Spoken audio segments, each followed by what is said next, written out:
কয়েকদিন আগে বর্ষণী গোটপুরে জালসাতে আছি, একটা লোক আমার সাথে মুসাফা করলো। ওয়ালাইকুম সালাম। তো ভাই আপনি এখানকার মুদারিস নাকি? খিলখিল খিলখিল করে হাসে, বলে আল্লাহ কোন কথা কইলেন, আমি মুদারিস মানে আমি মাওলানা নই। আপনি ঠাট্টা করছেন আমার সাথে? কি সুন্দর গোল টুপি জাল জাল, আর মৌলানাদের মতো ঝুল পাঞ্জাবি আর পায়জামা পরে, চেহারাতে সুন্নতি দাড়ি। আমি বলছি আপনি লুকালে হবে, আপনি একটা আলেম মানুষ আছেন। ও তখন বলছে মাওলানা ঝুটা কথা বলি না, আল্লাহর কসম আমি আলেম নই। চেহারা দেখে মানুষের তো ভুল হতেই পারে। উকবা বিন আমির জুহানি ওই লোকটাকে দেখছে, তো কি বলছে ও, হাইয়াতুহু হাইয়াতু মুসলিমিন, ওর চেহারাটা দেখে একেবারে মুসলমানের মতো মনে হচ্ছে। আরবদের মতো করে জুব্বা লাগিয়ে আছে, আরবদের মতো করে চেহারায় দাড়ি রেখেছে, হয়তো বা তার মাথায় কোনো রুমাল টামাল কিছু থেকে হবে। উকবা বিন আমির আল জুহানি ওকে মনে মনে ভেবে নিলেন এটা একটা মুসলমান। ওই লোক গত হওয়ার টাইমে যখন ক্রসিং হচ্ছে, তো ক্রসিং হওয়ার আগে ও নিজে থেকে সালাম পেশ করে দিল উকবা বিন আমিরের উপরে, আসসালামু আলাইকুম। সালামটা এলো, তখন উকবা বিন আমির আল জুহানি সালামের জবাব দিচ্ছেন। খেয়াল করুন, ওয়ালাইকুম আসসালাম ওয়া রাহমাতুল্লাহি ওয়া বারাকাতুহু দিলেন জবাব, দিয়ে দিলেন বেশি করে দোয়া। ক্রসিং হয়ে গেল, লোকটা এবার চলে আসছে কারনিয়ার দিকে, আর উকবা বিন আমির চলে যাচ্ছেন ফোর লেনের দিকে। 10-15-20 হাত দূরাদূরি হয়েছে। তখন উকবা বিন আমিরের চাকরটা তখন বলছে, ইন্নাহু নাসারানিয়ুন, হে আমার মালিক, আপনি যে লোকটাকে দোয়া দিলেন, লোকটা যে আপনাকে সালাম দিল, তো তার জবাবে আপনি বললেন ওয়া রাহমাতুল্লাহি ওয়া বারাকাতুহু, এই লোকটা হলো একজন খ্রিস্টান। তখন উকবা বিন আমির বলছেন, তুমি চিনো একে?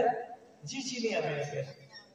আরে তো তুমি চিনো, আর এতক্ষণে তুমি বলছো, আর লোকটাকে আমি দোয়া দিয়ে দিয়েছি, আবার মোটামুটি 1.5 মিনিট হয়ে গেল তাকে দোয়া দেওয়া, আর এখান থেকে 50 গজ আমি এদিকে চলে এসেছি, আর লোকটা এদিকে চলে গেছে, আর এখন তুমি বলছো যে লোকটা মুসলমান নয়, লোকটা খ্রিস্টান।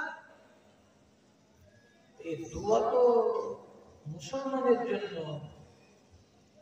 আমি তো সুন্নাতের উল্টা করে বসে গেলাম। নবীজি তো কোনো গায়র মুসলিমকে এভাবে দোয়া দিতে বলেননি আমাকে। গায়র মুসলিমকে যদি দোয়া দিতে হয়, প্রয়োজন করতে গেলে যে আল্লাহ তুমি ওর হায়াত লম্বা করে দাও, এটা দোয়া দেওয়া যাবে। আল্লাহ তুমি ওর ছেলে পিলে বেশি করে দাও, এটা দোয়া দেওয়া যাবে। ওর মাল বাড়িয়ে দাও, এটা দোয়া দেওয়া যাবে। আল্লাহ ওকে হেদায়েত দাও, এটা দোয়া দেওয়া যাবে। কিন্তু তোমার উপরে আল্লাহর শান্তি বর্ষিত হোক, তোমার উপরে আল্লাহর রহমত বর্ষিত হোক, এই দোয়া তো দেওয়া যাবে না। কোন কাজ হলো? রাসূলুল্লাহর হাদিস এবং তার সুন্নাতের উল্টা কাজ করে আমি তো বিপাকে পড়ে গেলাম। তখন কি করবে এবার? ফাতাবিআহু ওয়া আদরাকাহু, এবার ওদিকে আগে না হেঁটে আবার যেদিকে লোকটা চলে যাচ্ছিলেন সেদিকে হাঁটা শুরু করলেন। একটু ঝাড়া পায়ে হাঁটতে হাঁটতে গ্রামের মাথা পর্যন্ত গেলেন, আর যেতে যেতে লোকটাকে আবার পেয়ে গেলেন। তখন পিছন দিক থেকে তার ঘাড়ে হাত দিয়ে বলছে, ও ভাই একটু দাঁড়ান। লোকটা ঘুরে দাঁড়িয়েছে, আরে 3 মিনিট আগে তো আপনার কাছে গেলাম সালাম মুসাফা করে, কি খবর? তখন তিনি বলছেন, ইন্না রাহমাতাল্লাহি ওয়া বারাকাতুহু লিল মুসলিমিন, কোন মুসলমান যদি সালাম দেয় তার জবাবে আমি রাহমাতুল্লাহি ওয়া বারাকাতুহু বলতে পারি, কিন্তু কোন মুসলিম যদি সালাম দেয় তো তার জবাবে রাহমাতুল্লাহি ওয়া বারাকাতুহু বলা চলবে না। আমি জানি না, আমি চিনি না, তুমি যখন আমাকে সালাম দিয়েছিলে তখন আমাকে মনে হয়েছিল এটা একটা মুসলমান ভাই, তার জন্য তোমাকে সালামের জবাবে রাহমাতুল্লাহ বলেছি ওয়া বারাকাতুহু বলেছি। এটা আমার ভুল হয়েছে, আমি সুন্নাতের উল্টা কাজ বলেছি, আর সুন্নাতের উল্টা কাজ করে আমি নিজেকে দোষী বানাবো না, তার জন্য আমি এটাকে উল্টিয়ে দেওয়ার জন্য তোমার কাছে এলাম।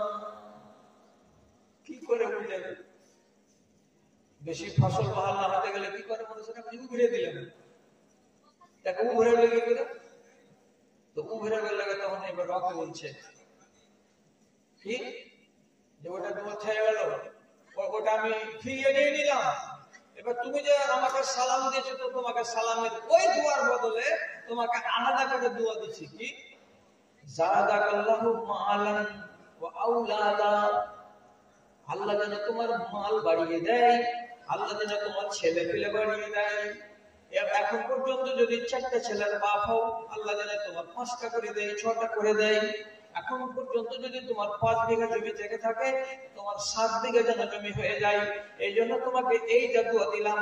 আর রহমতুল্লাহ, আল্লাহর রহমত ও বারাকাতুহু এবং আল্লাহর বরকত, এটা আমি ফিরিয়ে নিলাম। তোমার মতো গায়ের মুসলিমের জন্য এটা দোয়া নয়। যদি এটা করি তাহলে সুন্নাতের খেলাফ হবে। চিনতে পারলেন? সুন্নাতের প্রতি এদের মহাব্বত আর তার প্রতি যত্নশীল হওয়া, কতটা ছিল তাদের ভেতরে। একটু ভুল হয়ে গেলে তুমি ছেড়ে দিতে হবে, ওই দিকে লাভবান হোক, না সুন্নাতের উল্টা কাজ করে আমি থাকবো না। আর আপনারা সুন্নাতে পাওয়া যায় না। কিসের সুন্নাত? কিসের সুন্নাত? এখনকার জমানাতে 70-90টা নওজোয়ান ছেলে দেখবেন আর চিঠুকে এবার খুঁতুনিতে সুন্নাতে দাঁড়িয়ে নেই, দাঁড়িয়ে রাখে না। তো সুন্নাতকে যে ভালোবাসলো না, সে নবীকে ভালোবাসলো না। নবীকে যে ভালোবাসলো না, তাহলে সেই লোকটা কি করে জান্নাতে নবীর সাথে হতে পারবে? এটা ভাবার কথা। এরকম অনেক সুন্নাত আছে, আমি যদি এখন ওইগুলো বলতে যাই অনেক টাইম লেগে যাবে আমাকে এদিকে, আমি ওদিকে আপনাকে আর নিয়ে যাচ্ছি না। শুধু সুন্নাতকে ভালোবাসুন, এই কথাটাই আপনাকে আমি শোনাতে চাইছি। জি, একটা সুন্নাতের উপরে আমল করে আমি যদি কামিয়াব হতে পারি, আমি ছাড়বো কেন সুযোগটা? এবার শুনুন, একটা ইতিহাসের কথা বলছি, আর বলার পরে আপনাকে আমি ছেড়ে দেবো। এত কপালে যা হবে হবে, কমিটি মারবে না, ধরবে আপনাকে আর আটকাবে না। কি এটা আপনাকে ইতিহাস শোনাবো। হাফিজ ইবনে হাজার আসকালানী রাহমাতুল্লাহ আলাইহি, উনি এই কথাটাকে, ঘটনাটাকে লিখে রেখেছেন। কি আছে ওতে শুনে নেন কথাটা, নিয়ে উঠে যে ইমাম আবু দাউদ রাহিমাহুল্লাহ একদিন একটা বড় নৌকাতে চড়ে দাজলা নদী দিয়ে চলে যাচ্ছেন। নদী নদী নদী নদী কোন এক সফরে। নদী নদী সফর হয় কিনা আপনাকে বাপদাদারা জিজ্ঞেস করবেন যে সাকরিগুলি ঘাট থেকে রাজমহল ঘাট পর্যন্ত আগেকার যুগে কত ব্যবসার জাহাজ চলতো, আবার বুঝে গেল। এখনকার মানুষ এগুলো বুঝে না, নদীর কিনারার লোকেরাও বুঝতে পারে না। আগে ব্যবসা চলতো, মানুষকে বয়ে নিয়ে যেত এক ঘাট থেকে আর এক ঘাট, এক শহর থেকে আর এক শহর। ইমাম আবু দাউদ বড় একটা নৌকাতে চড়ে আছে। এইবার চলতে চলতে নৌকাটা যাচ্ছে যাচ্ছে যাচ্ছে, একদম মনে করে যে রহটপুর হাই মাদ্রাসার কাছে এই যে নদীর ব্রিজটা আছে, এই জায়গাটাতে এসেছে নৌকাটা। ওই পারে কিছু লোক ছিল, লোকগুলো নিজের নিজের কাজ করছে, কেউ গোসল করছে, কেউ কাপড় কাচছে, কেউ আর নিজের ভিন্ন প্রয়োজনে আছে। এমন সময় এই যে চওড়া নদী, নদীর মাঝখান দিয়ে নৌকাটা যাচ্ছে, তো কে একটা লোক ওই ঘাটের কিনারাতে হাসি ফেলেছে, আর যেমনি হ্যাঁচো করে হাসি মেরেছে, সাথে সাথে লোকটা তখন বলছে আলহামদুলিল্লাহ। হাসি করলে আলহামদুলিল্লাহ বলতে হয়, আলহামদুলিল্লাহ। তো যারা কোন হাসি দাতার আওয়াজ শুনতে পাবে এবং দোয়া শুনতে পাবে, তো তার হাসির আমাকে জবাব দিতে হবে, এটাও ঠিক কিনা? হাসি উনি বললেন আলহামদুলিল্লাহ, আপনাকে যে ওকে জবাব দিতে হবে, এটা যে সুন্নাত, জবাবটা দেন। কি জবাব দিতে হবে? ইয়ারহামুকাল্লাহ, ইয়ারহামুকাল্লাহ, আল্লাহ তোমার উপরে রহম করে। এটা যদি আমার যে হাসি দিয়েছে ও শুনতে পাই যে কোন ভাই আমাকে দোয়া দিল, তাহলে ওকে আবার একে পাল্টা দোয়া দিতে হবে। কি বলে? ইয়াহদিকাল্লাহ ওয়া ইউসলিহ বালাকা। তো ইমাম আবু দাউদ খালি এমনি এমনি করছে আর বলছে, এই যে আমি শুনতে পেলাম ওই লোকটা যে আলহামদুলিল্লাহ বললো, ওর কাছে গিয়ে যে আমি ওকে জবাবটা দিব, কেমন করে দিব? এই তো বড় নৌকা। তখন তিনি কি করলেন? আফতারা বা খেরাতান, ওইখানে ছোট ছোট ছোট্ট ছোট্ট ডোঙাগুলো নিয়ে মানুষ মাছ ধরে বেড়াচ্ছিল, এমনি খেলাধুলা করছিল। যেমন তালের গোড়াটাকে কুড়ে দিয়ে জেলেরা কি করে মাছ ধরার ডোঙ্গা বানায়, একটা টিনকে এমনি করে মাথার দিকটাকে মুড়ে দিয়ে একটা মানুষ চলে ওখানে মাছ ধরা যাবে। এগুলোকে কি বলা হয়? ছোট ছোট ডোঙ্গা বলা হয়। এই ছোট ছোট ডোঙ্গা নিয়ে অনেকগুলো মানুষ ওই নদীতে চলাচল করছিল, মাছ ধরাধরি করছিল। তখন ইমাম আবু দাউদ বড় নৌকা থেকে ইশারা করে একটা ডোঙ্গাওয়ালাকে বলছেন, এই ডোঙ্গাওয়ালা, তোমার ডোঙ্গাটা যদি দাও আমি তোমাকে 1 দিরহাম দেব। কি করবে তুমি? তো বলছে, এখান থেকে ঘাটে যাব, আর ঘাটে গিয়ে আমার কাজটা শেষ করব, করে আমার ডোঙ্গাতে চড়ে আমি এখানে এসে বড় নৌকাতে চড়ে নেব, কেন যে বড় নৌকা ঘাটের কিনারাই লাগতে পারবে না। 1 দিরহাম দিয়ে ডোঙ্গাওয়ালাকে রাজি করে চট করে বড় নৌকা থেকে নেমে ডোঙ্গাতে চড়ে কিনারাতে গেল। যে লোকটা হাসি দিয়েছিল, কাপড় পরানো একটা গেঞ্জি গায়ে দিয়ে এগুলো চোখ হয়ে দাঁড়িয়ে আছে, ওর কাছে যখন বলছে, আপনি হাসি ফেলবেন, আপনি আলহামদুলিল্লাহ বলেছিলেন না? তো হ্যাঁ। তখন চট করে বলছে, আল্লাহ আপনার উপরে রহম করে। বেচারি ফেসে গেল। তুমি যখন আমাকে দোয়া দিলা, তখন আমাকেও তো তোমাকে দোয়া দিতে হবে। তখন চট করে এবার কি করলো, ওকে এই দোয়াটা দিয়ে দিল, আল্লাহ তোমাকে সোজা পথের পথিক বানাই, এবং তোমার হাল, তোমার অবস্থাকে আল্লাহ যেন শুধরে দেয়। অভাব আছে, অভাব যেন দূর হয়ে যায়। দুশ্চিন্তা আছে, দুশ্চিন্তা যেন দূর হয়ে যায়। এই জন্য তাকে আরবিতে বলা হয় বালাক। তোমার অবস্থা আল্লাহ রাব্বুল আলামিন যেন পরিবর্তন করে দেয়। দুয়াটা পেয়ে গেলেন, আদান প্রদান হয়ে গেল। ওখানে ডোঙ্গা নিয়ে আবার বসে বড় নৌকাতে চড়ে চলে এলেন, চলতে লাগলেন সফরে। এই নৌকা চলতে চলতে রাতের কালে সবাই ঘুমিয়েছে, সবাই। এর ভেতরে যে এটাকে বর্ণনা করছে সে ব্যক্তি বলছে, আমরা সকলে মিলে রাতের বেলায় শুয়েছিলাম নৌকার উপরে, কিন্তু সেই অবস্থায় আমি শুনেছি, অন্য কেউ শুনেছে কিনা আমি জানি না, একজন লোক যেন এলো, আর আসার পরে কানে কানে এখানে এসে বলছে, ইন্না আবা দাউদ কাদ ইশতারাল জান্নাতা বিদিরহামিন। এই দেখো তোমাদের দলের ভেতরে একটা লোক আছে, তার নাম ইমাম আবি দাউদ রাহিমাহুল্লাহ। উনি 1 দিরহামের বদলে আল্লাহর জান্নাতকে আজকে বেলা 10টার সময় কিনে নিয়েছে। 1 দিনার দিয়ে জান্নাত কিনে নিলেন। এটা কেউ এসে, ভবন্ত মানুষ আমি ছিলাম, আমাদের কাছে এসে বলে চলে গেল। তাহলে এই কি লোকটা যে এর পিছনে শ্রম দিয়েছে, তো দুনিয়া কামাবার জন্য দিয়েছিলেন, না সুন্নাতকে আমি বাঁচাবো বা সুন্নাতকে মানবো বলে দিয়েছিলেন? আপনি এটার দিকে খেয়াল করলেন না, করলেন না। হাসি দিতে গেলে দোয়া পড়া সুন্নাত, দোয়ার জবাবে আবার দোয়া দেওয়া সেটা হলো সুন্নাত, তার জবাবে পাল্টা আবার দোয়া দেওয়া, এগুলো হলো সব সুন্নাত। তাহলে তিনি সুন্নাতকে কত ভালোবেসেছিলেন। ওনাকে জিজ্ঞেস করা হলো, এই সুন্নাতটা যদি আপনি না মানতেন তাতে কি ক্ষতি হয়ে যেত? বুঝলেন, পাগল লোক হতে পারে। ওই লোকটা ছিল মুস্তাজাবুদ দাওয়া। এমন এমন মানুষ আছে দুনিয়াতে যার দোয়া আল্লাহ তাআলা সাথে সাথে কবুল করে নেন। কবুল করে নেন, কোন লোকের দোয়াকে আল্লাহ ফেলেন না। এই লোকটা যে আমাকে দোয়া দিল, এই লোকটা যদি মুস্তাজাবুদ দাওয়া হয়, তাহলে তার দোয়াতে আমার বেহাল সব শুধরে যাবে। আমার অবস্থা যদি অপরিপাটি থাকে, তাহলে সেগুলো ঠিকঠাক হয়ে যাবে। আমি একজন মুমিনের দোয়ার উপরে আশা রাখি এবং ভরসা রাখি। আর তার চাইতে বড় কথা যে আমি সুন্নাতের উপরে আমল করলাম। বন্ধুরা, শোনা হলো কথা, কতক্ষণ? 50 মিনিট, 52 মিনিট শোনা হলো। এখন আর 8টা মিনিট যদি আমি চলি, তাহলে 1 ঘন্টা হবে। তো এইভাবে এইখানে একটা, ওখানে একটা, ওইখানে একটা, এখানে একটা করে শীতের রাত আপনাকে বসিয়ে রেখে কষ্ট দিব, এটাও নিজেকে ভালো লাগে না। আর আমি নিজেও যে বলবো আপনাদের সামনে, তো নিজেকে এটাও ভালো লাগে না। তো বলছিলাম একটা কথা, মোহাব্বতের সাথে বলছি, মোহাব্বত দিয়ে বলছি।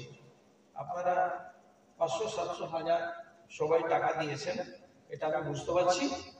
তো এখন আমি পা ভাঙা ফকির উঠে আপনার কাছে যাব না, আপনি আমার সাথে একটু মোলাকাত করেন। 20 টাকা থেকে আরম্ভ করেন। 20 দেন, 50 দেন, 100 দেন, 500 দেন, যে যেটা পারবেন। এখানে যতটি লোক আপনারা আছেন আমাকে দেন। তাতে হবেটা কি, গাঁওয়ালাকে আর এই কমিটিকে বলবো যে বিদায়ের বেলাতে ভাঙা মজলিসে আমি 2000 টাকা আদায় করে দিয়েছি। লোক তো নেই, আর এর চাইতে বেশি দাবি করে তো অন্যায় হবে। 2, 3, 4, 5, 6, 7, 8, 9, 10, 5000 এটা কে দিয়েছে? কেউ একজন ভাই 5000 টাকা দিয়ে গেছেন, আলহামদুলিল্লাহ। আচ্ছা, এটা তো বিহার, আপনারা তো মাশাআল্লাহ। আমার বড় ভাই বয়সে মোটামুটি আমার থেকে হয়তো 1 বছর বেশি হবে। আমার বড় ভাই 150 টাকা দিয়ে খাতা খুললেন। আর মাইজুল ভাই কি করবেন? বুঝবেন না, 20 টাকা দিতে আলহামদুলিল্লাহ। কত কি আছে? 5000। মাশাআল্লাহ, মা বাবার নামে দোয়া চাইছেন। তো আপনি দিলেও বসেন 2-3টা মিনিট, না দিলেও বসেন 2-3টা মিনিট। এতে এই ভাই দিয়ে দিলেন 5000, আর এক ভাই দিয়েছেন 5000। আমি শেষের বেলায় দোয়া করবো, আর দোয়া করে দিয়ে আপনারা আমিন আমিন বলবেন, সব দিকে ছেড়ে দিব, বাড়ি চলে যাবেন। ওই আরিফ, আচ্ছা আচ্ছা, ওয়ালাইকুম সালাম।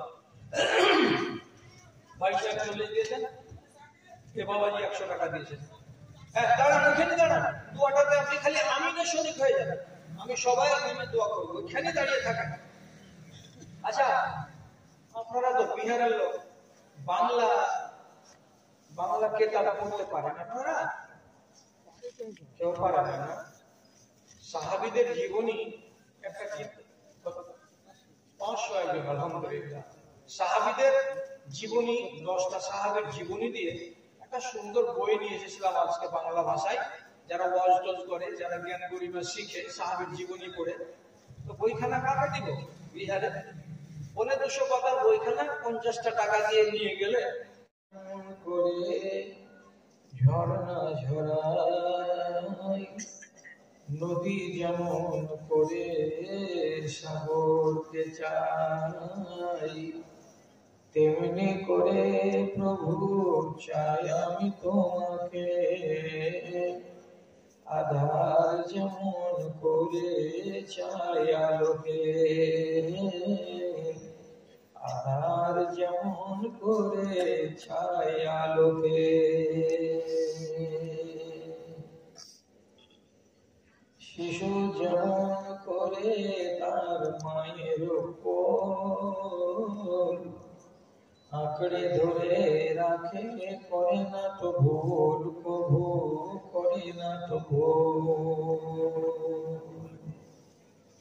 তেমনি করে প্রভু ধরি আমি তোমাকে, তেমনি করে প্রভু ধরি আমি তোমাকে। আধার যেমন করে চাই আলোকে, আধার যেমন করে চাই আলোকে। স্বপ্ন বিভোর চোখে ভাবি সারাক্ষণ, তোমার প্রেমের সুধা পাবো যে কখন, আমি পাবো যে কখন। জীবনের সবখানে চাই আমি তোমাকে, জীবনের সবখানে চাই আমি তোমাকে। আধার যেমন করে চাই আলোকে, আধার যেমন করে চাই আলোকে।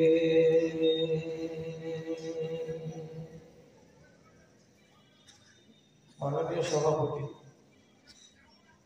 সমবেত এই এলাকার বিভিন্ন গ্রাম থেকে মাদ্রাসার দরদকে বুকে নিয়ে ইমানি জজবাকে সাথে নিয়ে উপস্থিত আমার প্রাণের ভাই ও বন্ধুগণ, তথা যদি আড়ালে থেকে থাকেন আমার স্নেহের মা ও ভগ্নীগণ, আল্লাহর শুকরিয়া আদায় করছি যে আপনাদের এই মাদ্রাসার উন্নতি কল্পে অনুষ্ঠিত জালসায় এর আগে আমি এসেছি মধ্যখানে দীর্ঘদিনের ব্যবধান, সেই ব্যবধানকে গুছিয়ে আবার আজকে আল্লাহ তাআলা এখানে আসার তৌফিক দিয়েছেন। কিন্তু ইতিপূর্বে এসে আপনাদের সমাগম যেমন দেখেছিলাম, আজকে এইবার এসে ঠিক সমাগমটা ওইরকম মনে হয় না। গোড়া থেকে যেমন মজলিসটা কেমন প্যানে ভাব, কেমন যেন মানুষের মনের ভেতরে আবেগ নেই, উচ্ছ্বাস নেই, দূরে দূরে গা ছড়া ভাব। অথচ এত বড় বিশাল প্যান্ডেল ভর্তি হয়ে যাওয়ার কথা, গরু 10-12টা খেয়ে শেষ করে দিলেন, কিন্তু খেয়ে বাইরেই বাড়ি রওনা দিয়ে দিয়েছেন। মজলিসের দিকে আসার মন করেনি অনেক ভাই। এখন যে কটা লোক আপনারা বসে আছেন, আপনাদের উপরে আমি কতটুকু যে ভরসা রেখে মজমুনটাকে স্টার্ট করব ভরসা করতে পারছি না, বা আমি স্থির করতে পারছি না। কেন যে আমি বলতে লাগলাম আর এদিকে আপনারা দুটা চারটা উঠতে 1 ঘন্টাও আমাকে সময় দিবেন না, তার আগে ময়দান সাফ করে দিবেন, এবারে জানে খুব ভয় হচ্ছে আমার।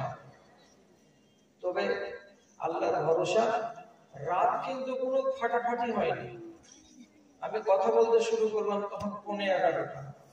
আচ্ছা ভাইরা হিসাব করে বলেন তো, যদি আপনাদের কাছে আমি 1 ঘন্টা চাই, এখান থেকে আমি 84-85 কিলোমিটার দূর থেকে এসেছি, 1 ঘন্টা যদি আমাকে দেন, তাহলে বেশি তো চাইনি, তাহলে হবেটা কত? 11:15। 11:15 তো আরম্ভ করলাম, 11:15 হতে গেলে 1 ঘন্টা আমার হয়ে যাবে। তবুও তো আমি বলবো, জালসা কমিটি বলবে যে জালসা রাত 12টা পর্যন্ত চলেছে, তার আগে যদি আপনারা চলে যান তো বড় দুঃখিত হব। আর এটা কথা তো মানেন যে আজকালকার জামানায় রাত্রি 9টার আগে লোক জালসা গাহে আসে না, আর রাত 12টা বেজে গেলে জালসা গাহে কেউ আর রয় না। 12টা তো বাজুক, তাহলে কাফি আছে। এবার আপনাদের সামনে কিছু কথা বলছি, কথাগুলো ছোট ছোট মগজে সংরক্ষণ করবেন। এই কথাগুলো আপনার ঈমানকে হেফাজত করবে ইনশাআল্লাহ। কাজে খেয়ালটা অন্যদিকে না দিয়ে, অন্য মনস্ক না হয়ে একটু আমার দিকে লক্ষ্য করেন যে আমি কথা আরম্ভ করছি কি বলে, কোনখান থেকে। আল্লাহ তাআলা সূরা হাশরের 7 নম্বর আয়াতে বললেন, তোমাদেরকে তোমাদের নবী যা দেন তা তোমরা গ্রহণ করো, এবং তোমাদের নবী যে সমস্ত কাজ থেকে নিষেধ করেন সেগুলোকে তোমরা নিষেধ মেনে নাও, এটাতে তোমাদের কল্যাণ আছে।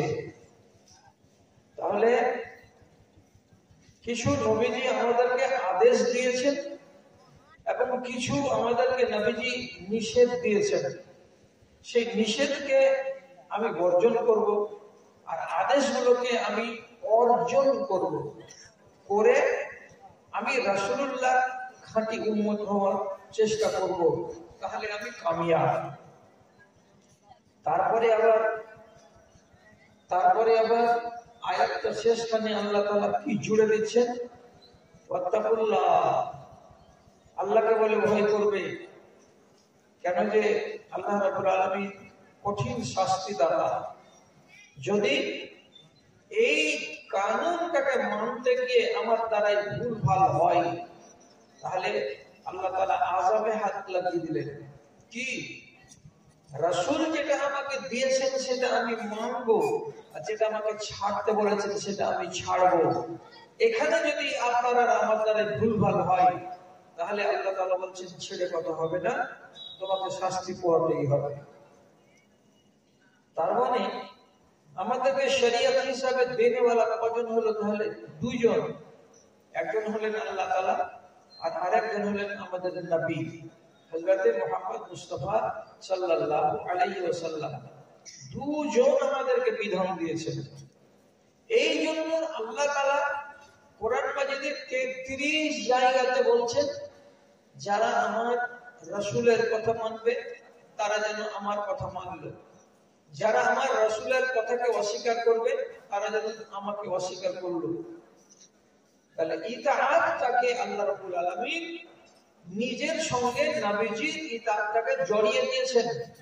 আপনি যদি এখন মুখে মুখে বলেন কোরআন মানবো, আপনি হবে আর এত হাদিস টাদিস মেনে বেড়াবো না। যেমন বাংলাদেশে মুসলমানদের একটা দল হয়েছে আহলে কোরআন। ওরা বলে কোরআন নিখুঁত, কোরআনে দোষ নাই, ত্রুটি নাই, ভুলভাল নাই, কোরআন মানলেই হয়ে যাবে। হাদিসের ভেতরে অনেক ভুলভাল আছে, পরবর্তী যুগে সংকলন করা হয়েছে। হাদিসের উপরে আমাদের বিশ্বাস নেই, অতএব আমরা হাদিস মানব না। একগুলো শয়তান দল বাংলাদেশের মাটিতে আত্মপ্রকাশ করেছে, তারাকে বলা হয় আহলে কোরআন। এটা অন্যায় নেই।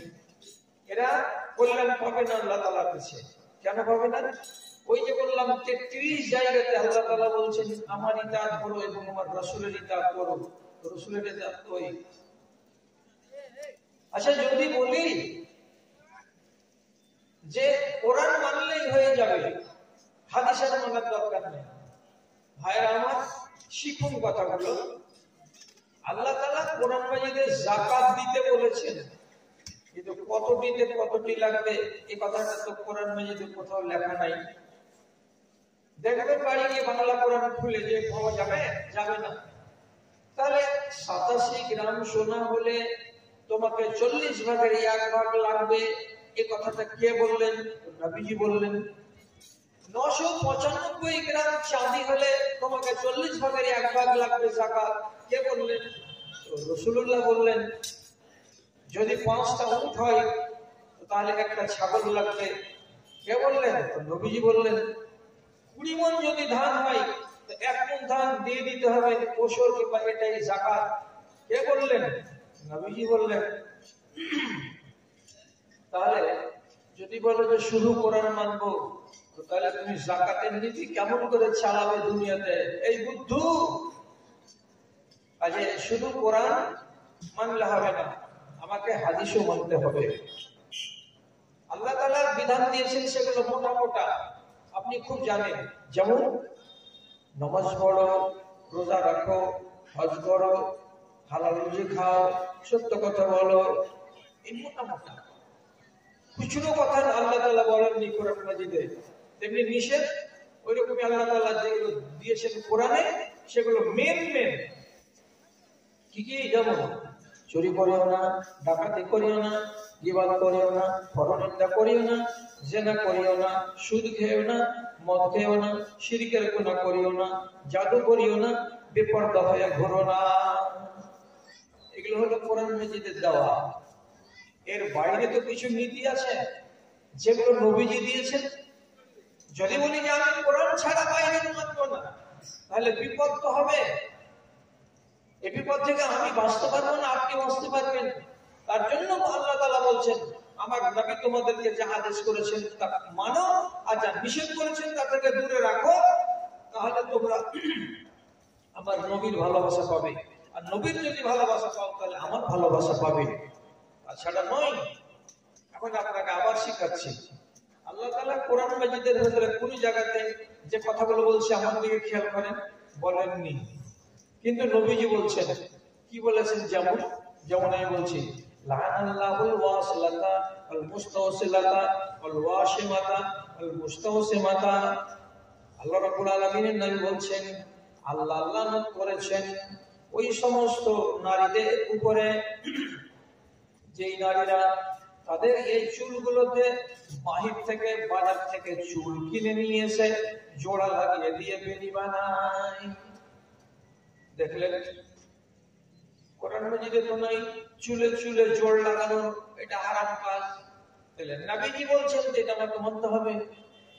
যে লাগিয়ে দেয় তার উপরে লাগানো, যে লাগিয়ে নেই তার উপরে লাগানো, দুটো হয়ে গেল।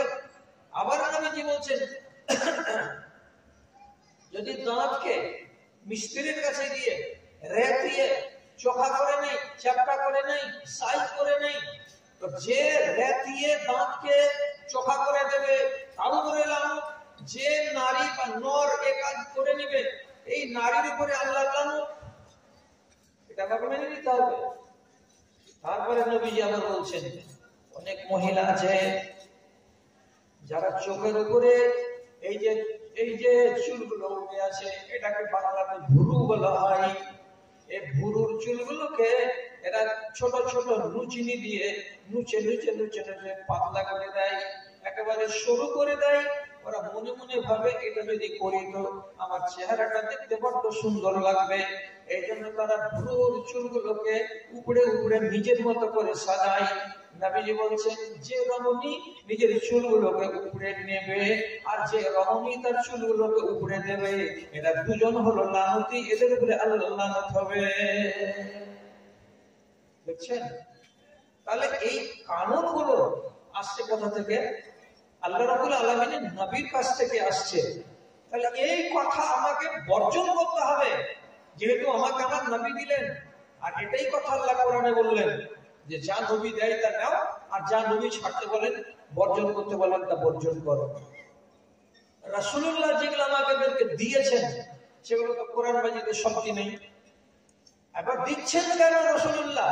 এগুলো সব আল্লাহ তাআলার ইশারাতে, ওইগুলো হলো আল্লাহর বাণী দিয়ে আসা।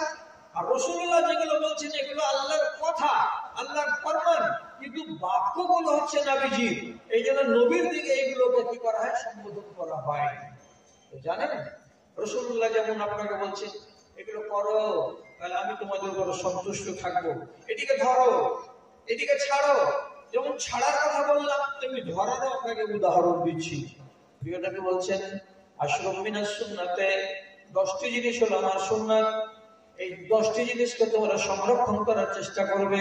কি কি খেয়াল করবেন? ওযু করার কালে মাজমাজা করা, মানে মুখে পানি দিয়ে কুলকুচা করা এবং গলাটাকে পানি দিয়ে একটু করে গার্গিল করে গারগার গারগার করা, এটা হলো নবীজির সুন্নাত। তারপরে নবীজি বলছেন নাকে পানি দাও দিয়ে নাকটাকে ঝেড়ে দাও, এটা হলো নবীজির সুন্নাত। তারপরে নবীজি বলছেন উসুলুল বারাজিমে, তোমার নিজের অঙ্গগুলোকে, আঙুলের ফাঁকগুলোকে সুন্দর করে খেলাল করে করে করে করে ধুবে, এটা হলো আমার সুন্নাত। তারপরে নবীজি বলছেন কাশু শারেবে, মোচগুলোকে কেটে ছোট করে দিবে, বড় বড় করে রাখবে না, এটা হলো আমার সুন্নাত। তাই বলে মুছে ব্লেড চালিয়ে দিয়ে একেবারে চিকন করে দেবে না, একেবারে প্লেন করে দেবে না, বরং নবীজি বলছেন কাশু শারেবে, কেঁচি দিয়ে কেটে ছোট করতে হবে, একেবারে তাকে চামড়ায় মিশিয়ে দিতে হবে না, যেমন ব্রেড চালাতে গেলে হয়ে যায়, এটাও সুন্নাত। তারপরে নবীজি বলছেন ইফাউল লাহিয়াতে, দাড়িগুলোকে বড় করতে দাও, হতে দাও, এটা হলো আমার সুন্নাত। তারপরে নবীজি বলছেন নখ যদি বড় হয়ে যায় তাহলে নখগুলোকে কেটে নাও। তারপরে নবীজি বলছেন বগলের চুলগুলো যদি হাতে ধরা যায় তাহলে তাকে উপড়ে উপড়ে ফেলে পরিষ্কার করে দাও। তারপরে নবীজি বলছেন তোমার যৌনাঙ্গের চুল, সেই যৌনাঙ্গের চুলগুলোকে 40 দিনের আগে আগে তুমি ওগুলোকে পরিষ্কার করে নাও, এগুলোকে সাফ করে করে রাখো জায়গাটা। তারপরে শেষের বেলায় নবীজি বলছেন তোমার বাড়িতে যদি পুরুষ বাচ্চা বেটা ছেলে যদি জন্মগ্রহণ করে তাহলে তারা খাতনা করে দাও। এগুলো সব রাসূলুল্লাহ যে কথা বললেন এটা করো, এটা করো, এটা করো, এটা করো, এই কথাগুলো একটাও কোরআন মাজিদে নাই। তাহলে যে বুদ্ধু নালায়েকেরা এই কথাটা বলে যে কোরআন মানলেই হবে, কোরআন যদি মানলেই হয় এই কানুনটি তুমি কোথা থেকে মানবে? তুমি দাঁড়িয়ে ছিলে না, কোরআনে তো দাড়ি কামাবার কথা বা বড় করার কথা এটা তো নাই। কোরআন মাজিদে দাড়ি শব্দটা এসেছে নবী মুসা তার ভাইয়ের দাড়ি ধরে মারছিলেন। বাকি কত বড় হবে, দাড়ি রাখতে হবে না হবে না, এটা আলোচনা নাই। এই যে একগুলো পাচ্ছি নবীজির কাছ থেকে আর একগুলো পাচ্ছি আল্লাহ রাব্বুল আলামিনের কাছ থেকে। এখানে আমাকে বিধান কি দিলেন যে আমার নবী তোমাদেরকে যেগুলো দেয় সেগুলোকে তোমরা গ্রহণ করো, আর যেগুলো উনি নিষেধ করেন সেগুলোকে তোমরা বর্জন করো। তাহলে লাভ কি হবে? আমি নবীকে ভালোবাসলাম, আমি নবীকে ভালোবাসলাম, তো আমার লাভ কি? তো নবীজি বলছেন মান আহাব্বা সুন্নতি ফাকাদ আহাব্বানি, যে মানুষ আমার সুন্নতকে ভালোবাসে, জেনে নিতে হবে, মেনে নিতে হবে সে লোকটা আমাকে ভালোবাসে। কি বুঝা গেল? যারা যারা আমার সুন্নতকে ভালোবাসে তারা যেন আমাকে ভালোবাসে। তাহলে আমি নবীজিকে ভালোবাসতে পারলাম, তাতে কি লাভ হবে? আল্লাহ পাকের নবী অন্য হাদিসে বলছেন আল মারউ মা'a মান আহাব্বা, একটা মানুষ জান্নাতে থাকবে ওর সাথে যেই লোকটাকে সে ভালোবাসে। তাহলে আমি কাকে ভালোবাসলাম? আবার নবীকে ভালোবাসলাম। যদি নবীজি বলে থাকেন এই কথাটা, তাহলে নিশ্চিত আমি নবীজিকে ভালোবেসেছি। অতএব আমার ঠিকানা, আমার জান্নাতটা কোথায় হবে? নবীজির সাথে হবে। এটা কম বড় কপাল। এই জন্য যত আলেম দুনিয়াতে আছে নবীর সুন্নাত নবীর সুন্নাত নবীর সুন্নাত বলে গলা ফাটাই। সুন্নাতকে ভালোবাসুন তো নবীর ভালোবাসা পাবেন, আর নবীর ভালোবাসা পেলে তার সাথে আপনি জান্নাতে থাকার সুযোগ পাবেন। তাহলে হাতছাড়া করবেন কেন? এইটা দুনিয়াতে এসেছেন 60 বছরের জন্য, কি করতে? পেট চালাবার উদ্দেশ্য শুধু না, আখিরাতকে বানাবার জন্য এখানে এসেছি। আমার আসল ঠিকানা তো হচ্ছে আখিরাত, যেখানে অনাদি অনন্ত কাল আমাকে থাকতে হবে। আর আমি এখানে এসেছি আখিরাতটাকে নির্বাচন করার জন্য। আমি ছায়ের কুলে থাকবো না আমি ফুলের বাগানে থাকবো, এটা আমাকে করে দেখাতে হবে আল্লাহ তাআলাকে। আমাকে আমার আমল দিয়ে বুঝিয়ে দিতে হবে আল্লাহ আমি আগুনে থাকবো না আমি সুখের বাসস্থানে থাকবো। এই জন্য আমাকে 60 বছর আয়ু দিয়েছেন দুনিয়াতে। আপনি এমন আমল করেন যে আমলটা প্রমাণ করবে যে আপনি সুখের জীবন চান, আর আপনি এমন আমল করবেন না যে আমলটা প্রমাণ করবে যে আপনি ছায়ের কুলে থাকতে চাইছেন বা আগুনে যেতে চাইছেন। এই দুনিয়াটা তো হলো আপনার পরীক্ষাগার, একে এইভাবে আপনি দেখুন। আর যতগুলো আল্লাহর বিধান আছে সবটিকে মেনে চলার চেষ্টা করুন, আর সেই সাথে সাথে আমার নবী যা দিয়েছেন তাকেও মেনে চলার চেষ্টা করুন, আর যা নিষেধ করেছেন তাকে বর্জন করার চেষ্টা করুন। তাহলে আপনি হবেন পাকা ঈমানদার। সাহাবায়ে কেরাম রাসূলুল্লাহর সুন্নাতকে কত ভালোবাসতেন জানেন? একটা মিসাল দিচ্ছি আপনাকে। একটা মিসাল, সাহাবীদের ভেতরে একটা টেলার মাস্টার ছিল। তো একদিন নবীজিকে বলছেন, ওই টেলার মাস্টার, আমাকে একটা বাড়ির লোক দাওয়াত দিয়েছে, তুমি যদি আমার সাথে চলো তো যেতে পারো। তো ওই টেলার সাহাবী নবীজির সাথে চলে গেলেন। দাওয়াত খেতে গিয়ে মেহমানি যে খাচ্ছেন রাসূলুল্লাহ, তো দস্তরখানের ভিতরে যেগুলো আছে তরকারির ভিতরে, যেটাকে আমরা আমাদের বাংলা ভাষাতে বলি কি কদু, কদু ছিল। তো টুকরা টুকরা করে কাটা আছে। তো রাসূলুল্লাহ বেছে বেছে বাছাই করে করে কদুগুলোকে খাচ্ছেন, ভালোবাসছেন বলে। তো আমি দেখলাম আমার নবী খেতে বসে কদুগুলোকে টুকরাগুলোকে উঠাচ্ছেন, আর বেশি পছন্দ মনে করে ওগুলোকে বেশি নিজের মুখে পুড়ছেন। আমি তখন বুঝতে পারলাম যে নবীজির কাছে প্রিয় তরকারি হলো এই কদুর তরকারি, মানে লাউ কুমড়ো আমরা তো খাই আমাদের দেশে। তিনি বুঝতে পারলেন যে নবীজি লাউ পছন্দ করেন অত্যন্ত বেশি। সেই দিন থেকে জাফর খেয়ে আসার পর আমার নেচার হয়ে গেল কি, যে আমি যতদিন বাঁচলাম চিরদিন বাজার থেকে যদি চোখে পড়েছে লাউ, লাউ অবশ্যই কিনেছি, কিনে নিয়ে এসে বাড়িতে রান্না করেছি, এবং অন্যান্য সবজি থেকে আমি এটাকে বেশি করে খেয়েছি। আমাকে কেউ কারণ জিজ্ঞাসা আমি বলেছিলাম এই জন্য এটাকে আমি বেশি খাই, কারণ আমার নবী এটাকে পছন্দ করেন, তাই আমি এই কাজটাকে আজ থেকে চালু করেছি। রাসূলুল্লাহর সুন্নাতকে ধরে নিলেন। আপনি যদি আতর ব্যবহার করতে পারেন, জীবন ছেলেপিলেটিকে বলছে বলছি আমি, ওহে আমার জীবন ভাই কটা, তোমরা কি আতর ব্যবহার করো? যদি আজ থেকে এই কথাটা শিখো তাহলে বড্ড কাজ দিবে, যে তুমি অন্তত একটা 50 টাকা দিয়ে জান্নাতুল ফিরদাউস আতর কিনো, কিংবা একটা অন্য নামে আতর গুলো কিনে নাও। যেমন শুধু ফেরদাউস আছে, ইয়াসমিন আছে, চামেলি আছে, জুহি আছে। একটা আতরের শিশি নাও, নিয়ে মাঝে সাজে চিপিটাকে খুলে আঙুলটা তেমনি করে লাগিয়ে দিয়ে একটু নিচে নাকে শোনো আর কাপড়গুলো তেমনি করে লাগিয়ে দাও। তোমার পাশে কোনো মানুষ দাঁড়াতে গেলে তোমার গা থেকে মিষ্টি মিষ্টি সেন্ট আসবে। এই সেন্টটা তুমি দেখেছো? তো তুমি যদি বলো নিয়তে তোমার যদি এটা থাকে কি আমাকে ভালো লাগছে আমি ব্যবহার করছি, তাহলে কিন্তু সব হবে না।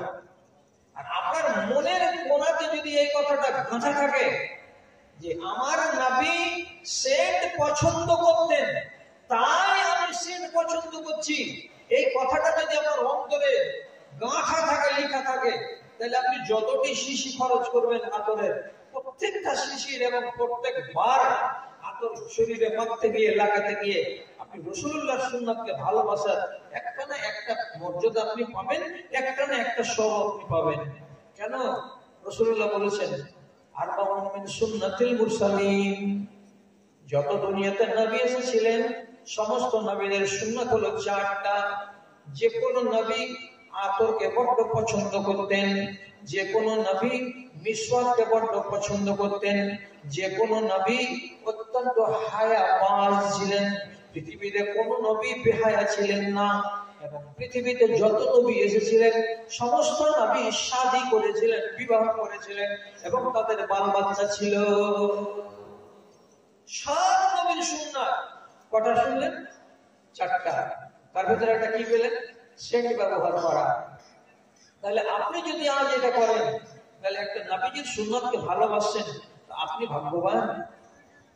ভাই আমার, সাহাবায়ে কেরাম সুন্নাতকে কত করে মেনে চলতেন, তো তার আপনাকে উদাহরণ কি আর দিব? কথাটাকে খেয়াল করুন। সুন্নাতকে ভালোবাসলে লাভ আছে না লাভ নেই? নবীজি গেছিলেন তায়েফে, যে মক্কার লোক তো ঈমান আনছে না, তো তায়েফ থেকে ঘুরে আসি। তো তায়েফে গিয়ে উনি শেষের বেলায় ওই আব্দে ইয়ালিম সাকাফি আর ওর ভাই হাবিব আর তার আরেক ভাই মাসুদ, 3 ভাই মিলে তাদের যুবকগুলোকে লাগিয়ে দিলে রাসূলুল্লাহকে তাড়া করতে এবং পাথর মারতে। রাসূলুল্লাহ যখন নিজের জান বাঁচাবার জন্য চাকরকে সাথে করে দৌড়াচ্ছেন, পালিয়ে যাচ্ছেন, আর পিছন দিক থেকে পাথর পড়ছে। ইতিহাস বলছে নবীজিকে ওরা তাড়া করেছিল 3 কিলোমিটার। মানে এখান থেকে একবারে ঠিক ওই রহটপুর মাদ্রাসা এই 4 লেনের গেট পর্যন্ত এত দূর তাড়া করেছিল।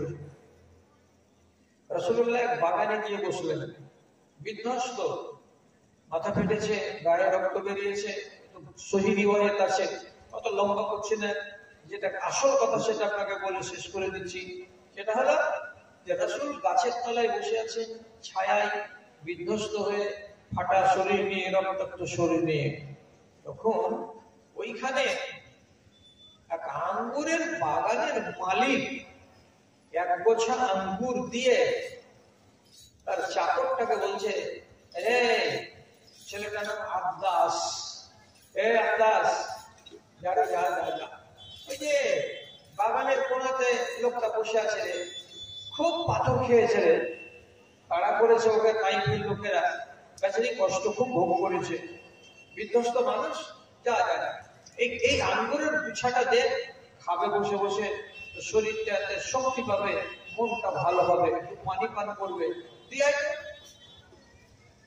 এই চাকরটা হলো খ্রিস্টান, এসে রাসূলুল্লাহ এখানে বসে আছেন, তার চাকরকে সাথে করে নিয়ে ওখানে গিয়ে তখন বলছেন, এটিকে পেশ করে দিয়ে, ও ভাই, আপনার জানার অবস্থা দেখছি, এটা তো খুব মমতা আসছে মনে, যে এরা ঠিক করলো না কাজটা, যা ঘটে গেছে সেটাকে নিয়ে তো কিছু বলে লাভ নেই। এই যে আপনাকে আঙ্গুরের গুছা কয়টা দিলাম, এদিকে এখানে বসে বসে খান, পানি দিচ্ছি, পানি পান করেন, তাহলে শরীরটাতে আপনার বল আসবে, মনটা ভালো হবে, দুঃখ বেদনাকে ভুলবেন আস্তে আস্তে। এই নেন, এটাকে খেয়ে নেন। রাসূলুল্লাহ বললেন, খানার উপরে রাগ কি? রাগ আছে তো এই লোকেদের উপরে, খানার উপরে কোনো রাগ নেই।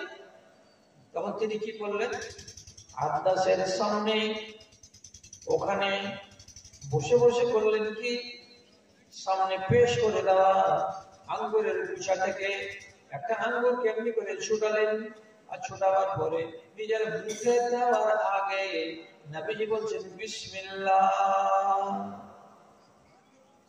দিয়ে মুখে আঙ্গুরটা ঢুকালেন, চাবাতে লাগলেন। খানার আগে কি বললেন উনি? বিসমিল্লাহ, আল্লাহর নাম নিয়ে শুরু করলাম।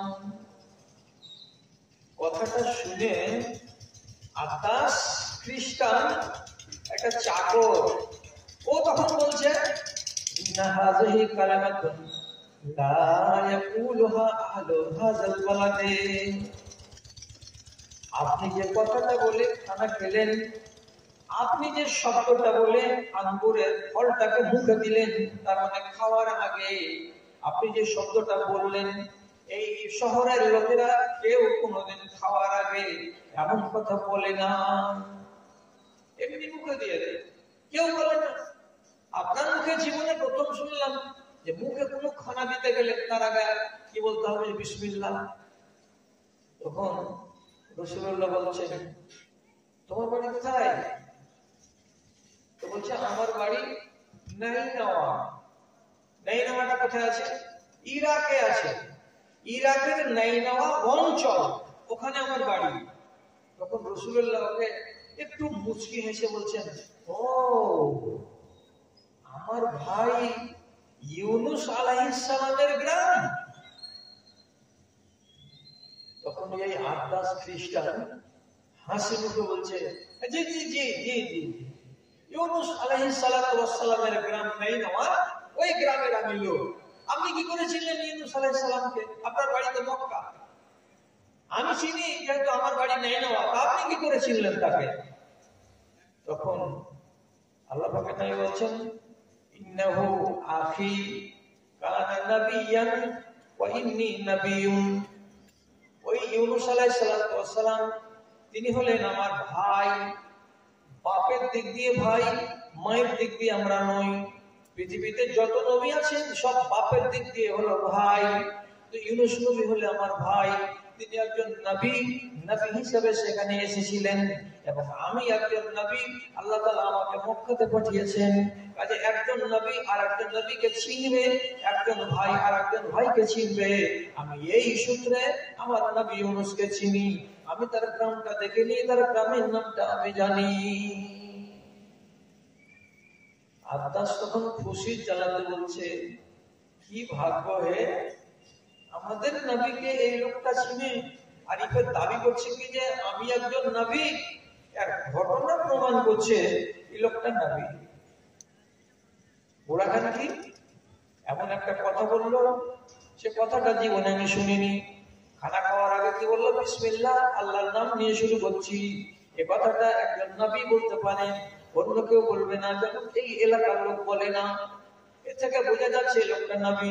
এই লোকটাকে যে এত করে মার মারলো, লোকেরা পাথর চালিয়ে চালিয়ে রক্তাক্ত করে দিল, এখন পর্যন্ত তার মুখে একটা বদদুয়া নাই, এখন পর্যন্ত তার মুখে একটা অভিযোগ নাই।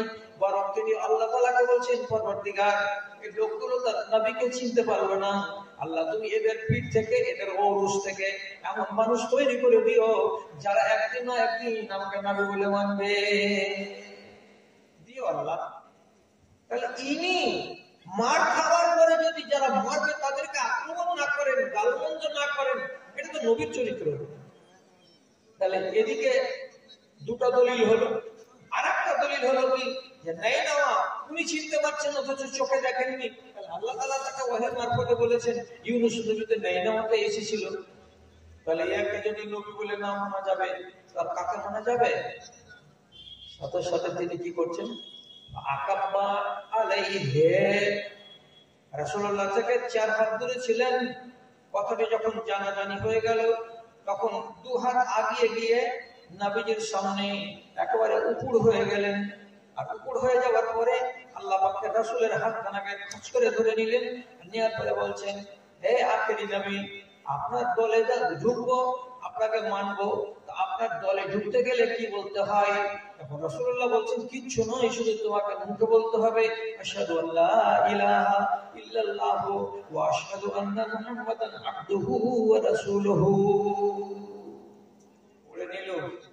পড়ে নিয়ে একটা খ্রিস্টান লোক, লেবার, বাগানের চাকর, ঈমান এনে নিল। এটা হলো চাকর। আর যারা আসল মালিক তারা বাড়িতে থেকে গেল। রাসূলুল্লাহর মুখে মুচকি হাসি থেকে বেড়ে গিয়ে অট্ট হাসির মতো হাসির কাছাকাছি। এত আনন্দ কেন? নবীজি বলছেন, আমার গায়ে যতটি রক্ত ঝরেছে, আমার গায়ে যতটি পাথর পড়েছে, আমি যতটা ব্যথা পেয়েছি, সমস্ত ব্যথাগুলোকে ভুলে গেলাম। আমার প্রাণের ভেতরে কোনো ঘা নেই, আঘাত নেই। আমার মনের ভেতরে আনন্দ উদ্বেলিত হয়ে আছে। কেন? পাথর খেয়েছি বটে, আর তায়েফের মাটিতে এসে যে আমি অভিযান চালাচ্ছিলাম, আমি আমার দাওয়াতটাকে পেশ করার জন্য এখানে এসেছিলাম। ওরা মেরেছে তোমার কিন্তু ওদেরই একটা লোক আমার দাওয়াতটাকে কবুল করে নিয়েছে, আর বাগানের ভেতরে কলেমা পড়ে নিয়ে মুসলমান হয়েছে। তার মানে আমি আমার দলে একটা লোক পেয়ে গেছি। ইনশাআল্লাহ আগামী দিনে আমার দলে এখান থেকে হাজারো লোক আমি পেয়ে যাব। খাতা খুলে গেল, খাতা খুলে গেল নবীজি। একটা ইমানদার পাওয়া গেল। ইমানদার লোকটা যে ইমান আনলো তো কি দেখে, এইটা আপনাকে চিনাবার জন্য কথাটি বললাম যে রাসূলুল্লাহর সুন্নাত তুমি খানা খেতে গেলে কি করতে হবে? বিসমিল্লাহ। কোন কাজ শুরু করতে গেলে বিসমিল্লাহ। তাহলে এইটা একটা সুন্নাত। সুন্নাতকে ভালোবাসতে গেলে যে তার একটা রেজাল্ট আসবে, এই কথাটাকে আপনি যদি অস্বীকার করেন তো পাকা ইমানদার হতে পারবেন না। এই যে সুন্নাতকে ভালোবাসুন। সাহাবায়ে কেরাম সুন্নাতের প্রতি তাদের কত মায়া, মমতা, মহব্বত ছিল, আপনাকে একটা ইতিহাস থেকে, একটা হাদিস থেকে নজির দিচ্ছি। আর যাওয়ার পরে যেটা কথা বলছিলাম সেটাই তো হতে চললো, যে ভয় করছিলাম যে আপনারা 1 ঘন্টাও হজম করবেন না। তো তাই হলো, মজলিস ফাঁকা করে দিয়েছেন, আরো ফাঁকা করে, অসুবিধা কিছু নেই। আমি হাদিসটা শুধু বলি, আর বলার পরে আপনার পথটাকে আমি পরিষ্কার করে দিই। তো হাদিসটা যেটা বর্ণিত হয়েছে, সে হাদিসটা হচ্ছে কি, উকবা বিন আমির আল জুহানি রাদিয়াল্লাহু তাআলা আনহু। উনি একদিন বাড়ি থেকে বাইরে বেড়াতে বেরিয়েছেন, সাথে নিয়েছেন একটা গোলাম। আরবদের যারা সচ্ছল মানুষ, তার সাথে গোলাম থাকতো। গোলাম নিয়ে বেরিয়েছেন, এখান থেকে চলে যাচ্ছেন। ওই 4 লেন যায়নি, তার আগে এক জায়গাতে একটা মানুষের সাথে মোলাকাত হলো। হাদিসের শব্দটা কি? হায়াতু মুসলিমিন।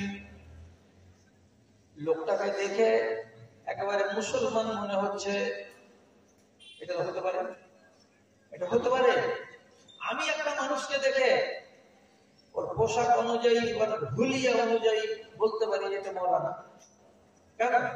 কেউ যদি টুপি মাথায় দেয়, ও যদি পাঞ্জাবি গায়ে দেয়, ও যদি সাদরি পরে, ও যদি পাজামা পরে থাকে, আর পড়াশোনা কিছুই জানে না, তা আমি তো ওকে আমার পোশাক দেখে বলবো যে এটা একটা মওলানা।